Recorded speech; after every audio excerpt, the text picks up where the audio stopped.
This is a CBS News special report, part of our continuing coverage of 9/11, the day that changed America.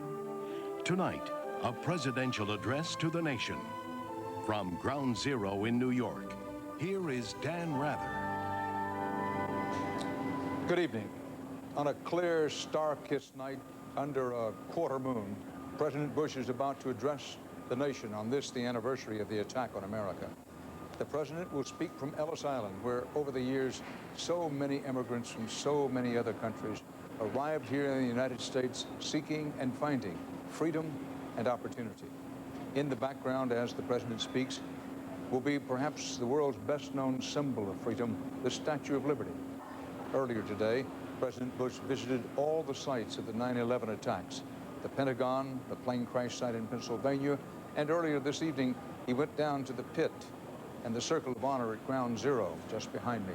He placed a wreath in honor of those who died here, and then greeted some of their families.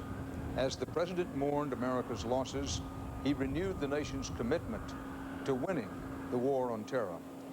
Tomorrow morning, the president will address the United Nations here in New York, making his case for removing a man he sees as one of the world's leading supporters of terrorism, Iraq's Saddam Hussein. But first, this address tonight to the people of the United States. Good evening. Good evening. A long year has passed since enemies attacked our country. We've seen the images so many times they are seared on our souls. And remembering the horror, reliving the anguish, reimagining the terror is hard and painful. For those who lost loved ones, it's been a year of sorrow, of empty places, of newborn children who will never know their fathers here on earth. For members of our military, it's been a year of sacrifice and service far from home. For all Americans, it has been a year of adjustment, of coming to terms with the difficult knowledge that our nation has determined enemies and that we are not invulnerable to their attacks. Yet in the events that have challenged us, we've also seen the character that will deliver us.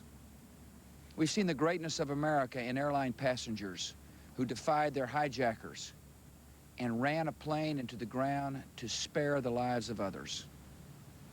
We've seen the greatness of America in rescuers who rushed up flights of stairs toward peril. And we continue to see the greatness of America in the care and compassion our citizens show to each other. September the 11th, 2001 will always be a fixed point in the life of America. The loss of so many lives left us to examine our own. Each of us was reminded that we are here only for a time. And these counted days should be filled with things that last and matter. Love for our families, love for our neighbors, and for our country. Gratitude for life and to the giver of life. We resolved a year ago to honor every last person lost. We owe them remembrance, and we owe them more. We owe them and their children and our own the most enduring monument we can build, a world of liberty and security made possible by the way America leads and by the way Americans lead our lives. The attack on our nation was also an attack on the ideals that make us a nation. Our deepest national conviction is that every life is precious because every life is the gift of a creator who intended us to live in liberty and equality. More than anything else, this separates us from the enemy we fight. We value every life. Our enemies value none, not even the innocent, not even their own. And we seek the freedom and opportunity that give meaning and value to life. There is a line in our time, and in every time, between those who believe that all men are created equal and those who believe that some men and women and children are expendable in the pursuit of power. There is a line in our time and in every time between the defenders of human liberty and those who seek to master the minds and souls of others. Our generation has now heard history's call, and we will answer it. America has entered a great struggle that tests our strength and even more our resolve. Our nation is patient and steadfast. We continue to pursue the terrorists in cities and camps and caves across the earth. We are joined by a great coalition of nations to rid the world of terror.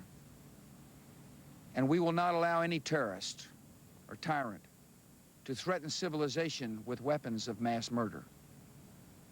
Now and in the future, Americans will live as free people, not in fear, and never at the mercy of any foreign plot or power. This nation has defeated tyrants and liberated death camps, raised this lamp of liberty to every captive land. We have no intention of ignoring or appeasing history's latest gang of fanatics trying to murder their way to power.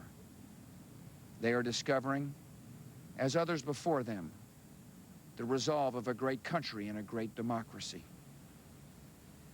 In the ruins of two towers, under a flag unfurled at the Pentagon, at the funerals of the lost, we have made a sacred promise to ourselves and to the world. We will not relent until justice is done and our nation is secure. What our enemies have begun, we will finish. I believe there's a reason that history has matched this nation with this time. America strives to be tolerant and just. We respect the faith of Islam, even as we fight those whose actions defile that faith. We fight not to impose our will, but to defend ourselves and extend the blessings of freedom. We cannot know all that lies ahead. Yet we do know that God has placed us together in this moment to grieve together, to stand together, to serve each other and our country. And the duty we have been given, defending America and our freedom, is also a privilege we share. We're prepared for this journey. And our prayer tonight is that God will see us through and keep us worthy. Tomorrow is September the 12th. A milestone is passed, and a mission goes on. Be confident. Our country is strong. And our cause is even larger than our country.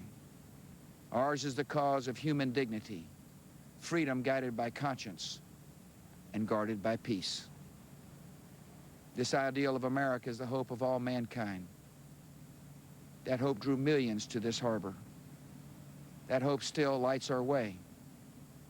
And the light shines in the darkness, and the darkness will not overcome it. May God bless America. President Bush speaking for about 7 minutes while emphasizing that Americans respect the faith of Islam. He said, and I quote, "Our generation has now heard history's call and we will answer it," which is to say to defeat those who, in the name of Islam, do dastardly deeds. In a not-so-veiled warning to Saddam Hussein, the president said, "And we will not allow any terrorist or tyrant to threaten civilization with weapons of mass murder." And then near the end of the speech, clearly designed for listeners overseas, "We fight not to impose our will, but to defend ourselves and extend the blessings of freedom." This has been a CBS News special report. Coming up on CBS, an encore presentation of 9/11, the extraordinary film that documents the rescue efforts of one firehouse inside the World Trade Center's North Tower. Also, for those of you in the West, Scott Pelley's exclusive interview with President Bush is coming right up on 60 Minutes, too.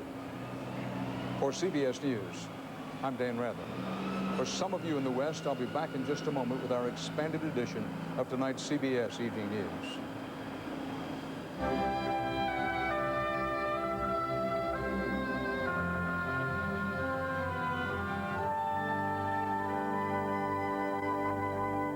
CBS is proud